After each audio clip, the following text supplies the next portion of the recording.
여러분 한 주간 또 잘 지내셨습니까? 우리가 코로나19로 인해서 예배를 못 드린 지가 벌써 한 달 반, 두 달이 거의 다 이제 돼가고 있습니다. 여러 가지로 아직도 불편한 게 많고 아직도 뭔가 허전한 것 같고, 그죠? 막상 또 이제 우리가 다시 모여서 예배하기를 소망하지만, 제가 수요일 날 말씀드린 것처럼 돌아오면은 또 이전과 같을까라는 그런 또 왠지 모르는 마음의 불안함도 있고, 또 다른 무언가가 우리 앞에 펼쳐질 거다라는 그런 기대감과 불안감이 아주 공존해 있는 아주 불안정한 그런 상태가 아닌가라는 그런 생각을 해보게 됩니다. 그러나 여러분, 신자는 환경과 상황, 그리고 사람들의 판단과 세상의 기준에 흔들리지 않습니다. 세상의 것들은 언제나 달라질 수 있고 언제나 변합니다. 지금은 그게 대단한 것 같고, 지금은 그게 절대적인 것 같지만 다 변하게 되어 있습니다. 그러나 하나님의 말씀은 세세토록 변함이 없다라고 말씀하고 있지 않습니까? 그러니 여러분, 이 어려운 시기에 하나님의 말씀을 붙잡고 든든하게 서 계시고 요동하지 않으시기를 제가 열심히 기도하고 있습니다. 하나님이 무엇보다 여러분들 도와주실 줄 믿고 여러분들 용기 내서 조금만 더 견디시기를 바랍니다. 아마도 광야에 있었던 이스라엘 백성들도 그러지 않았을까라는 생각을 해보게 됩니다. 이미 애굽에서의 생활이 노예 생활로 고되기는 했지만 그들에게는 너무나 익숙한 삶이었죠. 그러나 그 삶을 떠나와서 이제 정말로 아무것도 없는 광야로 나와야만 했습니다. 오늘 우리는 이 이스라엘 백성들이 출애굽해서 홍해를 건넌 후에 요단 건너서 가나안 땅에 들어가기까지 이 40년 동안 살았던 광야의 특성이 무엇인지 한번 살펴보려고 합니다. 아마 그것은 오늘 우리가 사는 삶의 특성과도 똑같을 것입니다. 먼저는 광야는 아무것도 없지만은 모든 것을 또 가진 곳이다라고 말할 수 있습니다. 광야는 분명히 일상적인 삶을 누리면서 그렇게 살아가는 데 있어서 많은 것들을 누릴 수 있도록 충분한 모든 것들을 공급해주는 장소는 아니다라는 것을 저와 여러분들이 이미 잘 알고 계실 겁니다. 그러나 이스라엘 백성들에게는요, 그 어느 때, 그 어느 장소에서도 경험할 수 없었던 놀라운 하나님의 임재가 바로 그 광야에 있었습니다. 제가 2월 중순에 이 광야에 대해서 말씀을 나누면서 광야를 뜻하는 히브리어의 원래의 뜻은 하나님이 말씀하시다라는 그런 뜻이라는 것을 제가 말씀드린 기억이 있습니다. 그렇습니다. 아무리 우리 육신에 필요한 것들이 부족하다 할지라도 하나님이 말씀하시는 곳, 즉 하나님이 우리와 함께하는 것이 광야라면은 그곳이 결국 우리에게는 하나님과 함께하는 복의 자리인 줄로 믿는 저와 여러분이 되어야 하겠습니다. 우리가 일생을 살면서 예수님을 믿고 배우는 것이 바로 이것 아니겠습니까? 사실 나의 소유가 많으면 많을수록 행복하다는 이 다다익선의 가치를 가지고 살던 사람들이 예수님을 믿은 후에 배우는 것은 모든 것이 있어도 예수님이 계시지 않으면은 아무 유익이 없다라는 것이죠. 제가 좋아하는 찬양 가사에 그런 게 있죠. 빛이 있어도 당신이 곁에 없으면 나는 아무것도 없습니다. 뭐 그런 찬양 있잖아요. 그죠? 그 찬양이 정말 맞는 것 같습니다. 나는 없어도 주님이 곁에 계시면 나는 있는 거죠. 처음에 성경을 통해서 머리로 알고 있던 것을 광야의 여정을 거치는 동안에 우리는 가슴과 삶으로 배우게 되는 것이죠. 하나님께서는 이 광야 40년의 삶을 보낸 이스라엘 백성들에게 오늘 이 신명기의 말씀으로 도전을 하고 있습니다. 요즘 우리가 새벽에 신명기 말씀을 보고 있는데요. 신명기 말씀은 광야를 지낸 40년을 보낸 다음 세대들, 이제 가나안 땅에 들어갈 세대들에게 다시금 모세를 통해서 주셨던 그 전 세대들에게 주었던 하나님의 말씀을 다시금 되새기게 하는 그런 말씀이기도 하죠. 그 신명기 8장 4절 오늘 본문의 말씀에서 이렇게 도전합니다. 이 40년 동안에 내 의복이 헤어지지 아니하였고 내 발이 부르트지 아니하였느니라 라고 말씀하시죠.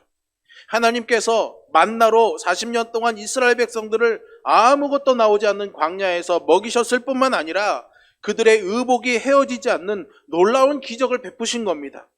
만나를 통해서 모든 영양분들을 잘 공급해서 먹게 하시고 광야를 걷고 또 걷는 동안 발이 부르트지 않도록 그들과 함께 하셨던 것이죠. 여러분, 이 사실만 해도 놀라운 기적이라고 말할 수 있습니다.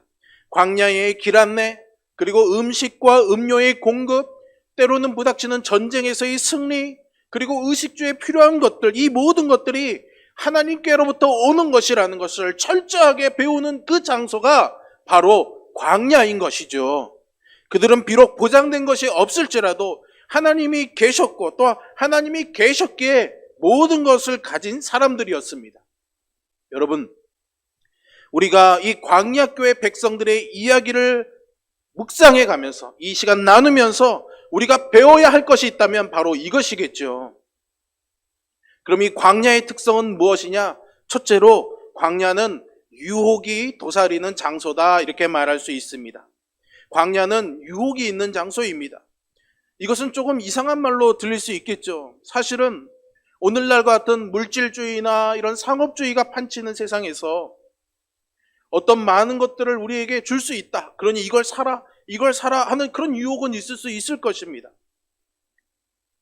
그런 세상에서야 우리에게 유혹거리가 많겠다라고 말할 수는 있겠지만은요, 사실은 원하는 것을 마음대로 얻을 수 없는 이미 부족한 것도 투성이인 이 광야에서 어떻게 이 유혹거리가 있을 수 있느냐 반문해 볼 수가 있겠죠.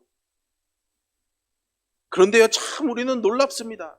우리 인간의 마음에 있는 이 탐심이라는 것이 참 우리가 상상하고 생각하는 것 그 이상이라는 것이죠.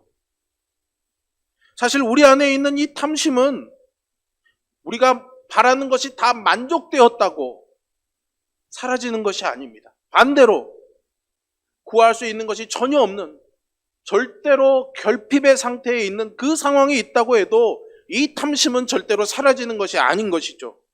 이스라엘 백성들이 모압 평지에서 모압 여인들과 음행을 즐기면서 그들이 섬기는 풍요의 신인, 즉 모압이 섬기는 이 바알을 섬기고 숭배하는 잘못을 저질렀습니다. 민수기 25장에 나오거든요. 광야에서 하나님만 의지할 수밖에 없고 정말로 이 만나를 먹어가면서 구름 기둥과 불 기둥을 보면서 하나님 없이는 우리는 살 수 없다는 것을 알고 있었음에도 불구하고 그들은 우상을 섬기는 음행을 저질렀던 겁니다. 이렇게 인간의 탐심은 광야라고 해서 없는 게 아니다라는 것이죠. 우리가 자족해야 된다라고 권면을 받는 것은 다름 아닌 이 인생이라는 광야입니다. 이런 자족하는 마음이 없을 때 사람들은 과거에 대해서 지나친 환상을 가지게 되기도 하고요. 과거를 미화하기도 시작하고요. 또 사람들에게는 아주 인색한 사람이 되는 것, 이런 것들이 다 우리의 이 탐심과 관계가 있는 것입니다. 이것을 조금 더 설명해 드리겠습니다. 여러분, 작년에 우리가 6월 달에 철로역정 애니메이션을 봤습니다. 여러분, 뭘 봤는지 알고는 계시지만 내용은 잘 기억 안 나시리라 생각이 됩니다. 거기에 보면은요, 이 크리스천이 믿음이라는 친구랑 같이 철로역정의 여정을 이렇게 가다가 한 시장에 들립니다. 그 시장의 이름이 바로 허영의 시장인 것이죠. 이 허영의 시장, 온갖 우리의 육신을 만족해 하는 그런 유쾌함과 오락거리들, 그런 것들이 가득 차 있는 것이 바로 이 허영의 시장이었던 것이죠. 거기서 사람들은 자기 중심적인 그런 이기심과 또 자기 이기적인 사랑과 관능적인 육감을 추구하면서 살아갑니다. 즉, 하나님 없는 우리 인간이 갈망하는 그 모든 것들 잘 새겨 들으십시오. 하나님이 없는 우리 인간이 탐욕하는 모든 것들을 주는 것이 바로 이 허영의 도시라는 거죠. 우리 잠시 이 시간에 그 허영의 시장, 철로역정의 한 장면을 한번 만나보도록 하겠습니다. 곧 지나치게 될 마을은 아주 특이하단다. 허영시장에 오신 여러분들을 환영합니다. 이 마을은 마귀 아볼루온이 세웠는데 천국 도시로 가는 길목 한가운데 자리 잡고 있지. 이 마을에는 시장이 서는데 결코 쉬는 법이 없지.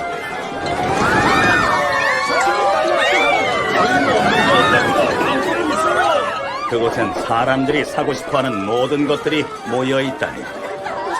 저기 좀 봐. 생전 처음 보는 신사들이 가잖아. 그런데 반드시 이 마을을 지나가야 하지. 어서 들어오세요. 한잔 하고 가세요. 그러니 잊지 말게.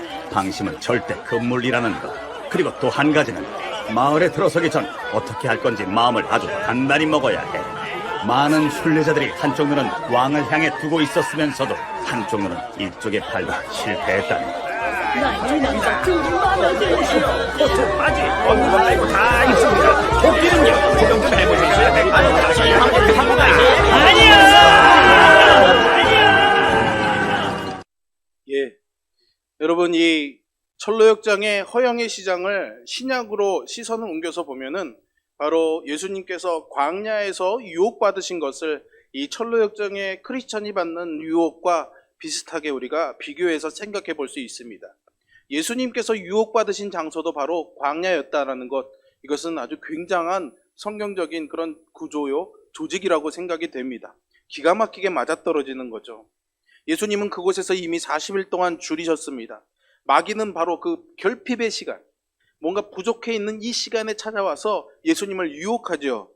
왜냐하면 모든 것에 결핍, 부족하다는 그 절박함이 있을 때 바로 사단이, 마귀가 우리를 넘어뜨릴 수 있는 가장 절호의 기회이기 때문입니다. 이 광야에서의 이스라엘 백성들도 동일합니다. 비록 하나님이 그들과 함께하고 계셨지만 여전히 그들의 마음에 채워지지 않는 그 인간적인 그런 탐욕의 부족함들이 마귀가 들어와서 넘어뜨릴 수 있는 절호의 기회였던 것이죠. 그래서 광야에서 이스라엘 백성들은 그들이 원하는 만큼 그들이 모든 것들을 누리고 있다라고 생각하지 않았습니다. 그러나 사실 그들에게는 그 어떤 누구보다도 경험할 수 없는 가장 강력하고도 확실한 하나님의 임재가 그 자리에 있었습니다. 이때 그들의 마음에 늘 싸우는 것이 있는 거죠. 하나님이 모든 것이다 라고 생각하는 것과, 하나님이면 그래서 충분하다라고 말할 것인가, 아니면 하나님 없이 뭔가 내 만족을 채워가면서 살 것인가 하는 이 두 가지의 싸움인 것입니다. 이것이 광야에서 만나게 되는 유혹의 본질입니다. 철로역장에서 이 허영의 시장은 이 크리스천이 처음에 떠나온 멸망의 도시와 아주 비슷한 곳입니다. 허영의 시장에서 크리스천은 고향으로 돌아가는 그런 행동을 하지는 않습니다. 순례 여정을 그대로 가지요. 그러나 마음에는 우리 그 고향에 좋았던 것을 생각하며 돌아가고자 하는 그 여지는 있습니다. 말하자면 순례의 여정에서 여전히 우리는 그 자리에 서 있지만 마음은 언제나 돌아가고 싶은 마음. 오늘 이 광야의 이스라엘 백성들도 애굽으로 돌아가고 싶은 마음이 있는 것이죠. 그래서 항상 문제가 생길 때마다 그들이 뭐라 말합니까?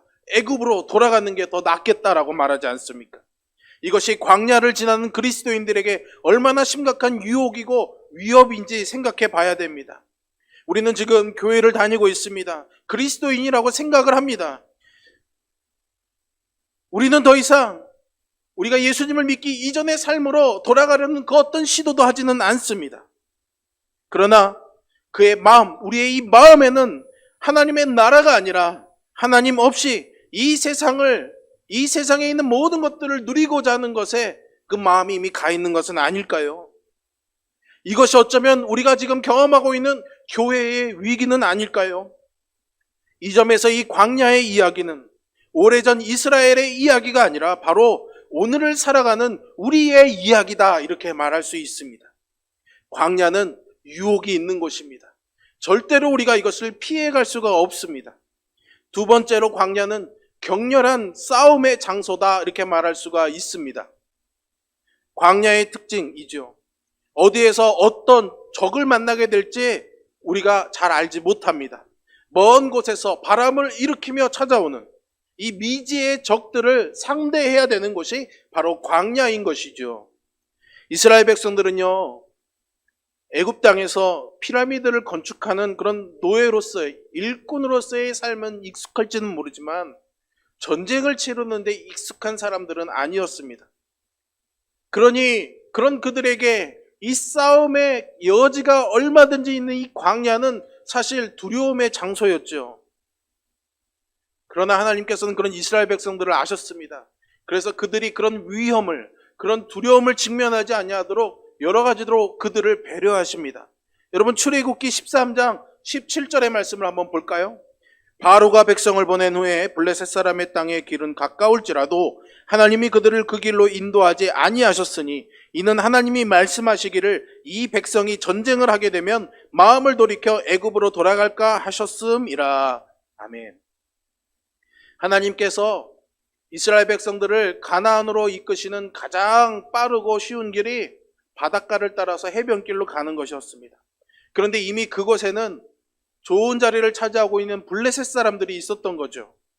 그러니 그 길로 가자면 수많은 전쟁을 치러야 되는 것을 아셨기에, 그리고 그것이 이스라엘 백성들의 마음을 녹일 것을 아셨기 때문에 비록 돌아가는 길이라고 하지만 그들에게 더 나은 길을 하나님이 선택해 주셨고 그 더 나은 길로 하나님이 그들을 인도해 주신 것입니다. 그보다 더 나은 길, 이것은 우리의 사정과 우리의 마음을 아시는 이 하나님께서 판단하시는 겁니다. 절대적 하나님의 주권이 있는 판단인 것이죠. 하지만 여러분, 신기한 것은 이 말씀, 우리가 지금 읽은 이 출애굽기 말씀 뒤에 나온 사건이 뭔지 아십니까? 홍해 사건이었습니다. 그들은 자신들의 뒤를 쫓아온 바로의 군대로 인한 두려움에 사로잡히게 되죠. 여기서 이스라엘 백성들은 자신들이 나서서 바로의 군대와 전쟁을 치르지 않습니다. 하나님께서 그들을 위해서 싸우신다는 이 사실을 바로 홍해를 건너면서, 그리고 그들이 건넌 홍해를 바라보면서 그 홍해 가운데 이 애국 군대들이 모두 다 수장되는 것을 보면서 그들은 온전히 이 일은 하나님이 하시는 일이구나라는 것을 배운 것이죠. 이스라엘 백성들이 정말 전쟁다운 전쟁을 치르는 것은 출애굽기 17장의 아말렉과의 전쟁입니다. 여기서도 하나님이 그 전쟁을 주장하신다는 사실을 모세의 손등과 내림을 통해서 보여주시죠. 그러나 여호수아는 그 백성들을 데리고 나가서 직접 칼을 휘두르면서 아말렉과 싸워야 했습니다. 이것이 광야 이스라엘 백성들이 만난 첫 번째 전쟁이었습니다. 이렇게 하나님께서는 이스라엘 백성들을 하나님의 군대로 점점 길러가시는 겁니다. 그 현장은 바로 광야였던 것이죠. 그러니 광야는 전쟁의 장소이기도 하지만 수많은 영적 싸움이 일어나는 장소이면서 그 속에서 그 영적 싸움에 익숙하지 못해서 정말 두려움에 사로잡혀서 그 전쟁을 피하고 싶어하는 우리들을 점차 훈련시켜서 싸워 이기는 강한 군대로 만들어가는 하나님의 훈련의 장소이기도 한 것이죠. 광야 같은 인생에서 우리는 언제 우리를 찾아올지 모르는 이 대적을 깨어서 대면해야 된다라는 권면을 성경을 통해서 우리가 받습니다. 그리고 이것은 주님께서 다시 오시겠다라는 이 약속이 이루어지는 그날까지 이어질 것입니다. 이때 우리가 취하기 쉬운 가장 보편적인 태도는 싸움을 피하고 싶어 하는 것입니다. 이스라엘 백성들이 그렇게 했죠. 그래서 이스라엘 백성들이 민수기 13장과 14장에서 가데스바네아에서 가나안 땅을 바라보면서 전쟁을 치르며 하나님께서 약속하신 땅을 향해 들어가야 됐음에도 불구하고 이 거인들의 이야기로 두려워하면서 싸움을 피하고 싶어하는 겁니다. 그것이 바로 본질상 불신앙이며 그 불신앙은 하나님을 향한 반역으로 그들을 이끌었습니다. 광야라는 인생에서 우리가 만나는 싸움은 피할 수 있는 싸움이 아닙니다, 여러분. 지금까지 여러분들이 신앙생활을 해온 것들을 한번 살펴보시기를 바랍니다. 여러분들은 그 싸움을 어떻게 감당하시면서 이 자리까지 오셨습니까? 어쩌면 그냥 예수 믿으면 잘 된다, 예수 믿으면 부자 된다라는 이러한 단순한 신앙은 우리로 하여금 이 싸움을 부정하게 만듭니다. 피하게 만들죠. 우리가 광야에서 만나는 이 전쟁을 그렇게 두려워할 필요는 없습니다, 여러분. 왜냐하면 하나님께서 이미 아까도 우리가 보신 것처럼 우리의 실력을 잘 알고 계시기 때문입니다. 우리의 형편을 잘 알고 계시기 때문에 우리를 배려해서 바닷길로 가지 않게 하시고 광야길이지만, 돌아가는 길이지만 그 길로 인도하신 그 하나님의 배려하심이 바로 우리 인생길 위에도 있기 때문이죠. 그렇다고 해서 우리 인생길에 고난이 없다라는 그런 의미도 아닙니다. 우리가 당하는 고난이나 고통은 견딜 만한 것이다 라는 이 메시지는 오늘 이 말씀에서 주시는 이 하나님의 인도하심 가운데서 이해가 되어지는 것이죠. 그래서 사도 바울은 이 광야 백성들의 이야기를 쓰는 가운데 이렇게 표현합니다. 사람이 감당할 시험 밖에는 너희가 당한 것이 없나니 오직 하나님은 미쁘사 너희가 감당치 못할 시험 당함을 허락하지 아니하시고 시험 당할 쯤에 또한 피할 길을 내사 너희로 능히 감당하게 하시느니라. 아멘. 여러분, 이것을 신뢰하며 하나님과 함께 이 광야 인생길을 걸어가시기를 주님의 이름으로 축원합니다. 세 번째로, 광야는 시험의 장소입니다. 어려운 유혹이 있는 시험이 아니라 하나님께서 우리를 연단하시고 우리를 점검하시는 테스트, 그 시험의 장소죠. 광야는 참 고된 곳입니다. 그리고 하나님께서는 이런 곳을 우리로 하여금 걸어가게 하셨죠. 그래서 이 광야 같은 이 부족한 결핍이 많은 이 땅에서 살아가면서 우리가 늘 경험하게 되는 것이 바로 형제와 이웃 간의 갈등입니다. 여러분, 사람이요, 뭔가 넉넉하면은 누군가와 싸울 이유가 없습니다. 그런데 뭔가 부족하고 뭔가 좀 자괴감이 심하고 뭔가 열등감이 심하면은 작은 일 하나에도 예민해지고 싸움이 심해지게 됩니다. 그렇지 않습니까? 저도 이렇게 운전하다 보면은요, 그렇습니다. 뭔가 어디 목적지에 시간적 여유를 두고 천천히 가도 되는 상황이면은 내 앞에 어떤 차가 끼어들든지 누가 신호 위반을 하고 가든지 별 문제가 되지 않습니다. 그냥 그러려니 하고 이해를 해줍니다. 그런데 뭔가 내가 시간이 급하고 늦어서 막 부족하고 재촉해서 가야 되는데 내 앞에서 차가 가지 않고 막 뭔가 내 앞에 확 끼어들고 그러면은 괜히 막 화가 나고 막 열불딱지가 나죠. 이게 우리의 본성입니다. 그래서 광야에서는 우리의 이런 갈등의 관계가 아주 첨예하게 드러나게 되는 것이죠. 그래서 내가 가진 것을 다른 사람들과 나누고 또 다른 사람들의 그 연약함을 이해해주고 품어주는 그 관용의 정신이 점점 희미해져만 갑니다. 이스라엘 백성들이 날마다 하나님이 공급해 주시는 놀라운 이 기적의 음식인 만나를 먹었습니다. 그런데 이 만나의 성경적 원리에 대해서 아주 중요한 말씀이 하나 있습니다. 출애굽기 16장 17절부터 20절까지의 말씀인데요, 같이 한번 읽어보겠습니다. 이스라엘 자손이 그같이 하였더니 그 거둔 것이 많기도 하고 적기도 하나 오멜로 되어 본즉 많이 거둔 자도 남음이 없고 적게 거둔 자도 부족함이 없이 각 사람은 먹을 만큼만 거두었더라. 모세가 그들에게 이르기를 아무든지 아침까지 그것을 남겨두지 말라 하였으나 그들이 모세에게 순종하지 아니하고 더러는 아침까지 두었더니 벌레가 생기고 냄새가 난지라. 모세가 그들에게 노하니라. 아멘. 이렇게 하나님이 만나를 공급해 주신 의도는 이렇습니다. 첫째는 내가 너희를 먹여주는 하나님이라는 것을 너희들이 잊지 말아라. 틀림없이 매일 같은 시간에 너희에게 만나를 하늘로부터 줄 것이다 라는 약속이고요. 두 번째는 욕심 부리지 말라는 겁니다. 적당한 양, 한 사람당 한 오멜이죠. 지금의 기준으로 따지면 한 2리터 정도 됩니다. 그러니 여러분들 콜라병 큰 거 하나랑 작은 병, 그 정도가 매일매일 주시는 만나의 한 사람 분량이었던 것이죠. 그러니 모자라지도 않고 남지도 않을 것이다 라는 겁니다. 결국은 하나님이 그들을 시험하신 거죠. 하나님께서 만나를 풍성하게 내려 일용할 양식을 날마다 거두게 하심으로써 그들이 하나님의 약속을 따라 사는지 아닌지를 하나님께서 시험하신 겁니다. 우리의 탐심의 문제, 그 탐심이 결국 우상숭배로 가는 것을 알고 계셨기 때문에 그것을 다스릴 수 있는, 그리고 그것을 날마다 점검해 볼 수 있는, 매일매일 그것을 점검하면서 살라고, 매일매일 하나님이 주시는 필요한 양만 먹으면서 살라고 하나님이 이 만나를 주신 거죠. 그저 먹고 살라고 준 것이 아니라 그렇게 훈련되어 주도록 주신 하나님의 약속인 것입니다. 그런데 이것은 욕심의 문제가 우리를 사로잡기 시작하면은 이 하나님의 약속이 우리를 다스릴 수가 없는 겁니다. 율법에서는 내 이웃을 내 몸과 같이 사랑하라고 말씀하시죠. 그러니 이웃사랑은 이 하나님의 말씀에 절대적으로 의존해 살아가는 사람들만 할 수 있는 겁니다. 자기 능력에 의지해서 자기 욕심을 채우고자 하는 사람은 절대로 이 이웃사랑의 삶을 살 수가 없는 것이죠. 이것은 하나님께서 날마다 내 필요를 아시고 채워주신다는 하나님에 대한 신뢰 없이는 행할 수 없는 명령입니다. 욕심을 부려봐야 그것은 썩어질 것밖에 되지 않으니 우리가 인생을 살면서 이 하나님의 말씀대로 살아간다면은 사실은 그 썩어질 것을 위해서 우리의 노력을 투자할 수 없는 것이죠. 여러분, 실제로 우리가 조금 더 욕심을 부려서 필요 이상의 것을 쌌다가 버리거나 안 쓰고 그냥 방치해두는 경우들이 여러분들 많이 있지 않습니까? 그렇지 않나요? 이미 우리가 많이 경험해보는 일 아닙니까? 그래서 예수님께서 제자들에게 기도를 가르쳐 주실 때 일용할 양식을 주시옵소서라고 가르쳐 주셨던 것은 아주 중요한 의미가 있는 것입니다, 여러분.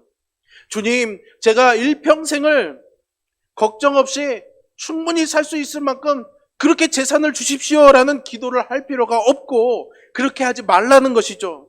매일매일 하나님께서 우리의 필요를 채워주신다고 그것을 믿고 기도하라는 것입니다. 일용할 양식을 주옵시고, 이것은 하나님에 대한 절대적인 신뢰 없이는 고백할 수 없는 기도인 것이죠.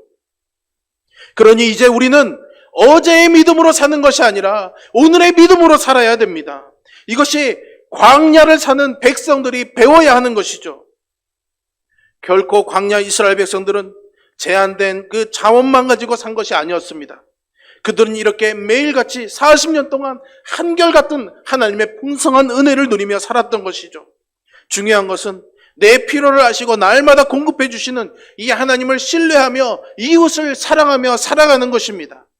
내 것으로 내 이웃을 사랑하는 것이 아니죠. 하나님께서 오늘 내게 주신 것, 하나님의 것으로 이웃을 사랑하라는 것입니다. 내일 있을 나의 필요 때문에 오늘 이웃의 필요를 외면하지 말라는 가르침인 것이죠. 광야는 제한되었다고 느끼는 그 자원으로 이웃을 사랑할 것인가 아니면 자기를 사랑할 것인가 시험받는 장소입니다.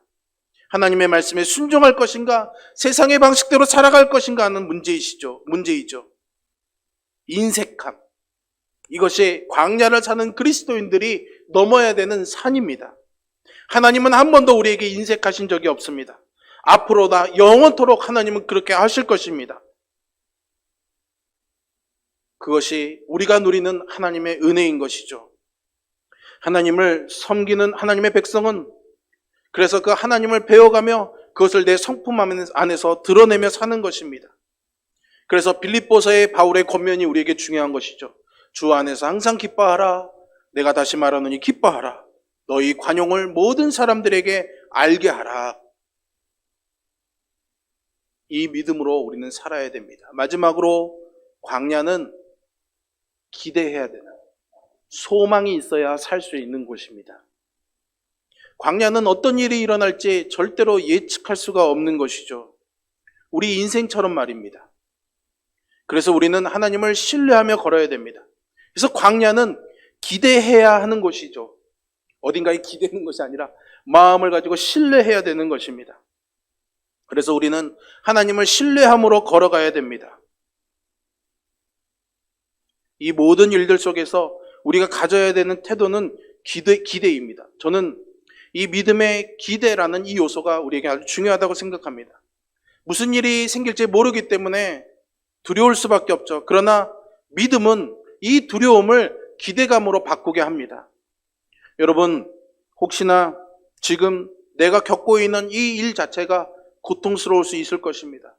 우리가 함께 당하고 있는 이 고통도 있지만 여러분들이 개인의 삶에서 당하는 고통들도 있고 견디기 어려울 때도 있죠.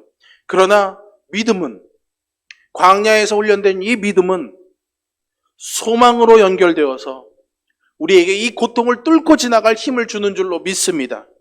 그러니 여러분, 유혹 앞에서, 시험 앞에서, 싸움 앞에서 하나님을 신뢰하며 살아가시기를 바랍니다.